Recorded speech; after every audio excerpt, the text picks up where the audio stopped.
नमस्कार मंडळी, भाषा अशा कशामध्ये आपलं अगदी मनापासून स्वागत.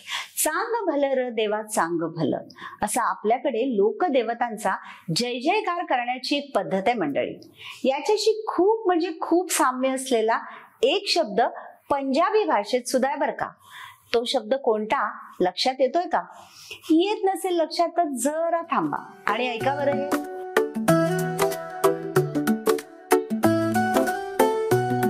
मैं चंगा भला बैठा सी एक कुड़ी दे नाल दिल लगा.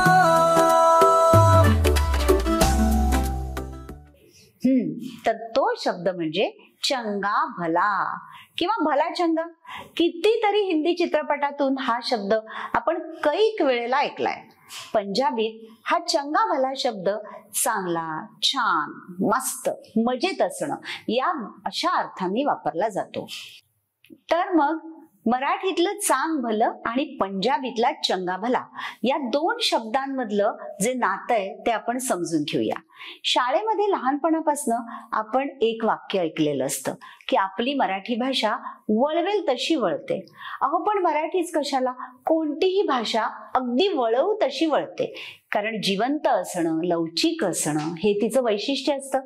तर भाषा अशा कशामध्ये आपण मराठीतल्या काही शब्दांच्या गमती जमती बघणार आहोत आणि सोबतच अशा गमती जमती आणखी कुठे कुठे आहेत, कोणत्या भाषेत आहेत हेही आपल्याला शोधायचं आहे.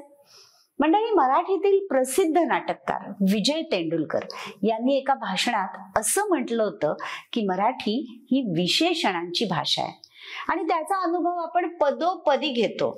आता हेच पहा ना, एखाद्याला वाढदिवसाला किंवा शुभ प्रसंगी आपल्याला जेव्हा शुभेच्छा द्यायच्या असतात तेव्हा काय म्हणतो आपण? आधी हार्दिक शुभेच्छा म्हणण्याची एक पद्धत होती. मग मनपूर्वक शुभेच्छा सुरू झाल्या. उदंड, अनंत, बक्कळ, मायंदाळ अशा वेगवेगळ्या विशेषणांनी शुभेच्छा द्यायची पद्धत आहे. आता उदाहरणार्थ, अमक्याला वाढदिवसानिमित्त बक्कळ शुभेच्छा, तमक्याला मायंदाळ शुभेच्छा असं म्हटलं जातं. नेत्यांच्या बाबतीत काय होतं तर त्यांचे अनुयायी बहुधा त्यांना एक विशेषण पुरेसं पडत नाही म्हणून दोन दोन विशेषण वापरतात. म्हणजे अमक्या तमक्या दादाला, तमक्या अमक्या भाऊकडून उदंड आणि अनंत शुभेच्छा.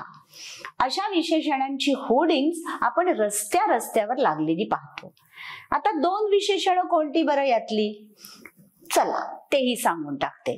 सोपं आहे, उदंड आणि अनंत हीच ती दोन विशेषणं. तर विशेषणांची शाळेत शिकलेली व्याख्या काय आठवते का? नामाबद्दल विशेष माहिती सांगणाऱ्या शब्दाला विशेषण म्हणतात. केवढ्या वेळा आपण पाठ केली होती. हीच तर ती विशेषणांची व्याख्या.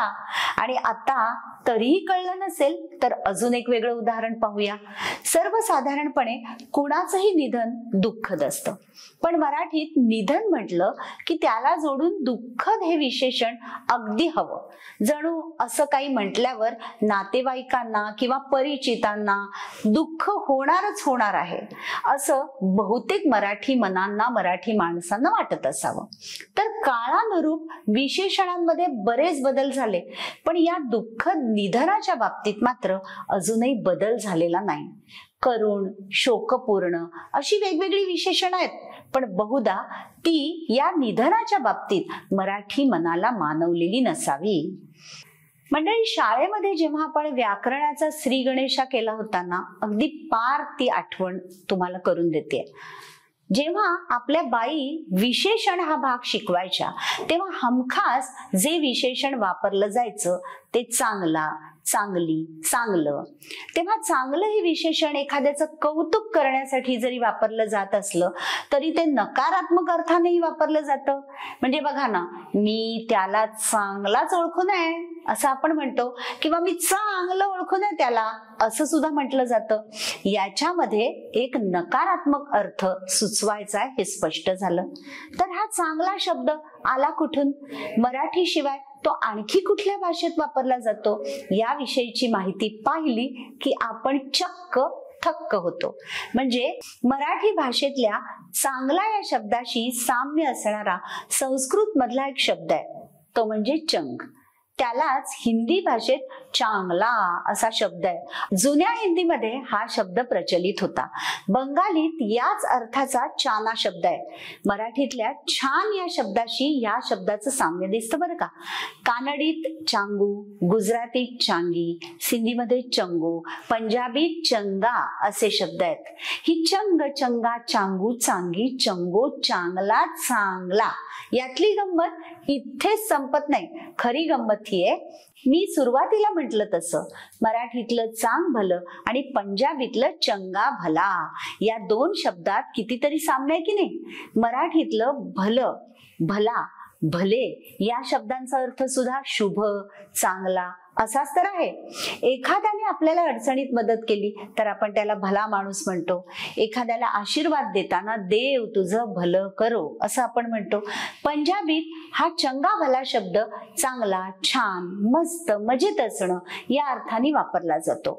आपल्या भैरवनाथ, ज्योतिबा, बिरोबा इत्यादी लोकदैवतांचा जय जयकार करताना त्या दैवतांच्या नावानं चांग भलं असं म्हणण्याची पद्धत आहे, परंपरा आहे. कल्याण होऊ दे, चांगलं होऊ दे या अर्थाने हा जय जयकार केला जातो. आज आपण सुद्धा मराठी भाषेचं, मराठी संस्कृतीचं चांग भलं म्हणून शब्दांच्या या अतिशय शुभ प्रवासाला भाषा अशा कशा या माध्यमातून सुरुवात करतोय. तर मंडळी, इथे आपण शब्दांच्या अशा कितीतरी गमती जमती बघणार आहोत. आमचा हा व्हिडिओ तुम्हाला आवडला असेल तर लाईक आणि शेअर करा. तुम्हाला आणखी कोणत्या शब्दांबद्दल जाणून घ्यायला आवडेल हे आम्हाला कमेंट्स मध्ये नक्की कळवा. आमचं चॅनल सबस्क्राईब करायला विसरू नका आणि बेल आयकॉन नक्की दाबा, म्हणजे आम्ही नव्या नव्या शब्दांचे व्हिडिओ जे अपलोड करणार आहोत त्याचे नोटिफिकेशन्स तुम्हाला अचूक मिळत राहतील. तर मंडळी, आता इथंच थांबूया. पुढच्या व्हिडिओत परत एकदा एका नव्या शब्दासह. तोवर नमस्कार मंडळी.